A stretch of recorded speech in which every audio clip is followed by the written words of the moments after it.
The Seven Sovereigns, Forgotten Rulers Before the Archons, Genshin Impact Lore Explained Episode 8 long. Before Barbatos sang the winds of Mondstadt, and before Morax carved mountains to shape Liyue, there existed rulers far older, far greater, and far less remembered.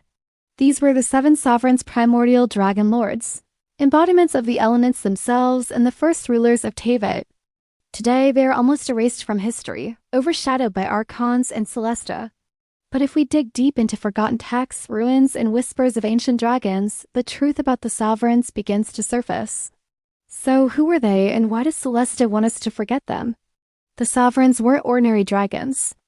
They were true incarnations of the elements: Anemo, Geo, Electro, Hydro, Pyro, Cryo, and Adundro. Where the primordial one and its four shades shape light, order, and balance, the sovereigns gave the land its storms, its rivers, its mountains, and its burning flame. If the primordial one set the stage, the sovereigns were the breath of life, the raw forces that made Teyvat alive. But then came Celestia. When the heavens imposed the Archon Wars, a new order was created. Gods chosen by Celestia were given power, while dragons of the land were cast aside. The sovereigns, who once stood as Teyvat's natural rulers, vanished into obscurity. Were they destroyed by Celestia's hand, or did they retreat into the hidden depths of the world, waiting? We see echoes of them even now. Durin, the corrupted dragon who fell over Mondstadt, bears the aura of something far older than legend. Azdaha, the ancient geo-dragon sealed beneath Liyue, feels more like a sovereign than a beast. Even Valen's Storm Terror reveals that dragons are not extinct, they still carry traces of that primal sovereignty. These creatures may be fragments of the seven weakened remnants of an older age. So why erase them? The answer may lie in Celestia's obsession with control. The Archons are bound to Celestia, wielding noses gifted from above. But the sovereigns were born of Teyvat, they answered to no one.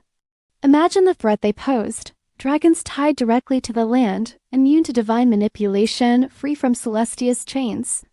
To ensure its role, Celestia replaced them with compliant Archons and rewrote history to erase their names. And yet, the sovereign's silence may not be the end.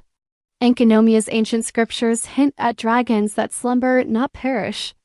Ruins scattered across Teyvat show worship and reverence for forgotten dragon rulers.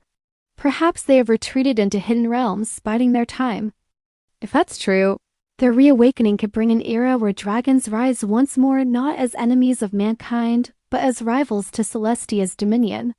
Now, with the stirrings of Durin's curse, the shadow of Khaenri'ah's rebirth, and the abyss growing power, one can't help but wonder, are the seven sovereigns truly gone, or are they preparing to return? And if they do return, the question is not just whether they will fight Celestia, but whether humanity will be caught in the crossfire. This is the tale of the seven sovereigns, rulers erased by history, but perhaps not by destiny. Like and subscribe to LoreDrop for more deep Genshin lore. And tell me, if the sovereigns returned, would you want them to stand with us or against us?